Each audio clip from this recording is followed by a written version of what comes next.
Assalamualaikum warahmatullahi wabarakatuh.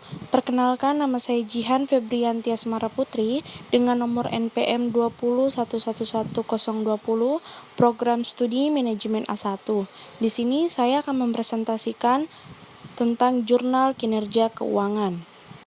Baik, kita masuk pada jurnal pertama, di mana analisis kinerja keuangan PT Bank Rakyat Indonesia Persero Tbk yang diteliti oleh Nanda Ayu Soekarti pada tahun 2019.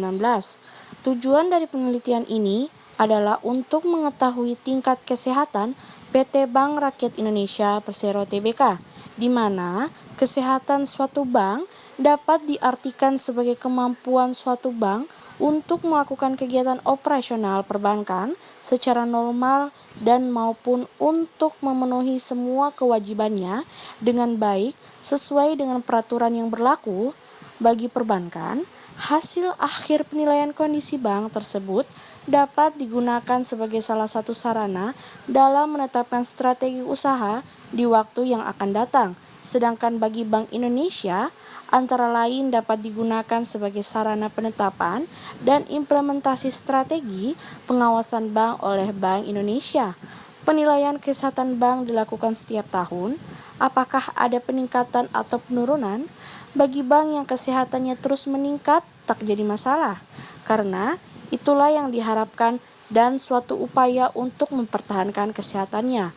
Akan tetapi, bagi bank yang terus-menerus tidak sehat akan mendapatkan pengarahan atau sanksi dari Bank Indonesia sebagai pengawas dan pembina bank-bank. Kita masuk dalam masalah penelitian, di mana pertanyaannya adalah apakah kinerja keuangan PT Bank Rakyat Indonesia atau Persero berada pada kategori sehat?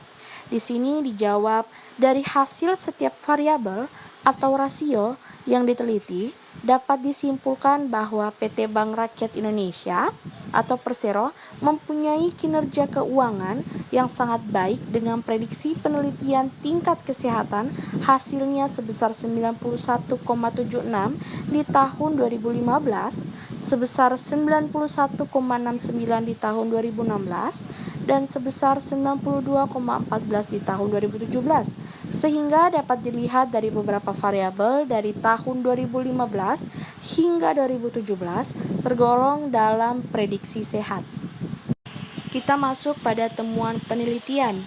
Dalam analisis kinerja keuangan ini, ada beberapa faktor. Yang pertama di sini ada faktor permodalan, di mana standar yang ditetapkan oleh Bank Indonesia tentang kewajiban penyediaan modal minimum atau capital adequacy ratio atau CAR, yaitu sebesar 8% yang digunakan untuk mengukur seberapa kuat permodalan bank menutupi resiko yang ada pada bank. Yang kedua, di sini ada faktor kualitas aset, di mana dalam melakukan kualitas aset, jenis rasio yang digunakan adalah rasio KAP. Rasio ini merupakan perbandingan antara jumlah aset produktif yang diklasifikasikan dengan total aset produktif. Aset produktif yang diklasifikasikan dapat diperhitungkan. Ketiga, di sini ada faktor manajemen. Dapat dilihat, kualitas manajemen dapat dinilai dari kualitas manusianya dalam bekerja. Untuk menilai kesehatan bank dalam aspek manajemen, biasanya dilakukan kuesioner yang ditujukan bagi pihak manajemen bank. Akan tetapi, pengisian tersebut sulit dilakukan karena akan terkait dengan unsur kerahasiaan bank. Oleh sebab itu, dalam penelitian ini aspek manajemen diproyeksikan dengan rasio net profit margin. Kita masuk pada jurnal kedua.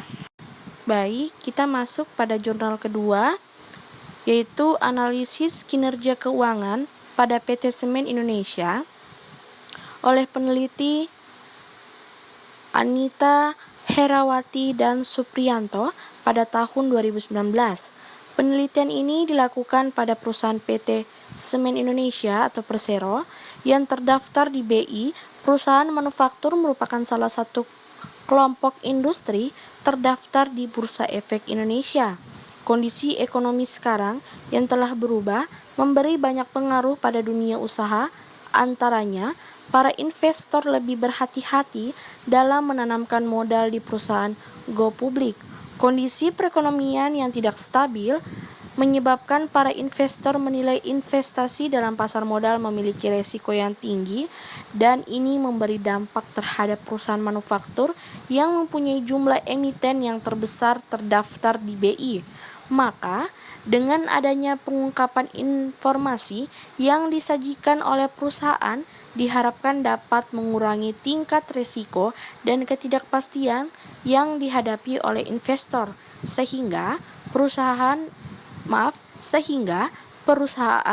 dapat diharapkan lebih transparan dalam mengungkapkan informasi perusahaannya, sehingga dapat membantu para investor dalam mengantisipasi kondisi yang semakin berubah. Baik, kita masuk pada masalah penelitian yang kedua, di mana bagaimana untuk mengetahui kinerja keuangan pada PT Semen Indonesia atau Persero Tbk. Dijawab adalah, laporan keuangan merupakan salah satu alat yang dipakai untuk mengetahui kinerja keuangan perusahaan dalam satu periode akuntansi yang terdiri dari laporan posisi keuangan, laporan laba rugi komparasif, laporan perubahan ekuitas pemegang saham, laporan arus kas, dan catatan atas laporan keuangan. Masalah keuangan merupakan salah satu masalah yang sangat vital bagi perusahaan dalam perkembangan bisnis di semua perusahaan. Kemampuan perusahaan dalam menghasilkan keuntungan adalah kunci keberhasilan perusahaan untuk dapat dikatakan mempunyai kinerja perusahaan yang baik.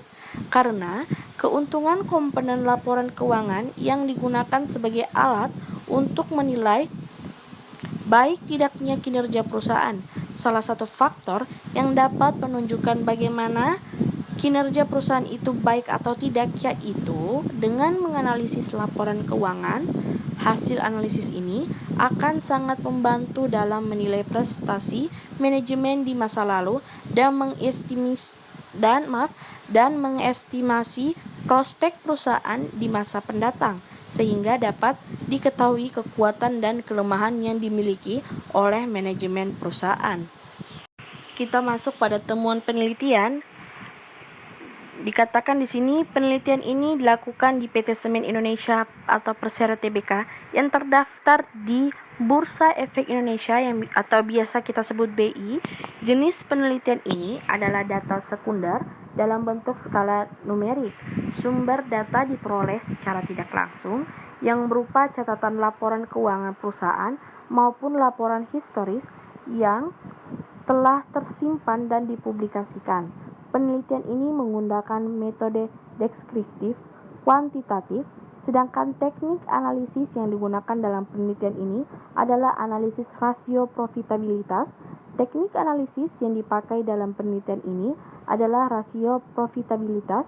Analisis profitabilitas disebut juga analisis rentabilitas, yaitu analisis yang menggambarkan kemampuan perusahaan mendapatkan laba. Baik, kita masuk pada jurnal terakhir, yaitu jurnal ketiga. Baik, kita telah masuk pada jurnal terakhir atau jurnal ketiga. Di sini ada evaluasi kinerja keuangan dengan metode komparatif dan tren pada PT Angkasa Pura I Persero periode 2012 sampai 2016 yang diteliti oleh Freddy Lingompangiutan dan Saur Costanius Simamora pada tahun 2019. Di sini dituliskan keberhasilan perusahaan dalam mencapai tujuan dan memenuhi kebutuhan masyarakat sangat tergantung dari kinerja perusahaan dan manajer perusahaan di dalam melaksanakan tanggung jawabnya. Dalam Kamus Besar Bahasa Indonesia, kinerja diartikan sebagai sesuatu yang ingin dicapai, prestasi yang diperlihatkan, dan kemampuan seseorang. Banyak batasan yang diberikan para ahli mengenai istilah kinerja, walaupun berbeda dalam tekanan rumusannya, namun secara prinsip, kinerja adalah mengenai proses pencapaian hasil. Kita masuk pada masalah yang diteliti.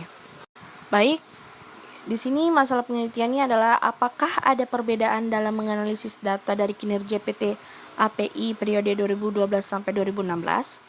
Di sini dijawab, pada dasarnya setiap metode dan teknik analisis memiliki tujuan yang sama, yaitu supaya membuat data lebih mudah dibaca dan dimengerti, sehingga dapat digunakan sebagai dasar pengambilan keputusan bagi pihak-pihak berkepentingan.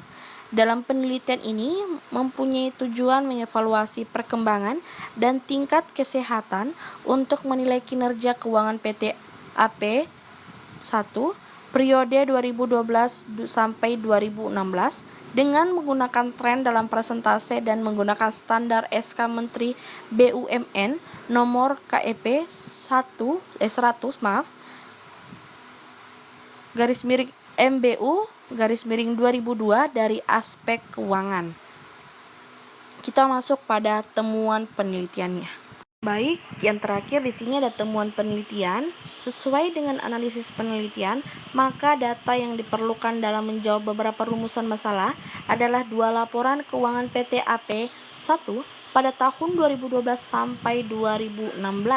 Dengan demikian, laporan keuangan tersebut akan dievaluasi menggunakan 2 metode.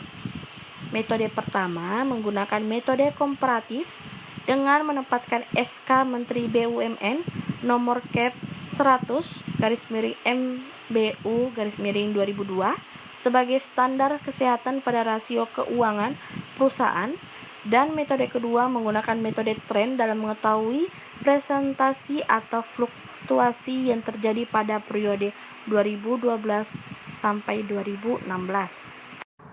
Sekian dan terima kasih. Mohon maaf jika ada salah kata dalam mempresentasikan jurnal kinerja keuangan. Assalamualaikum warahmatullahi wabarakatuh.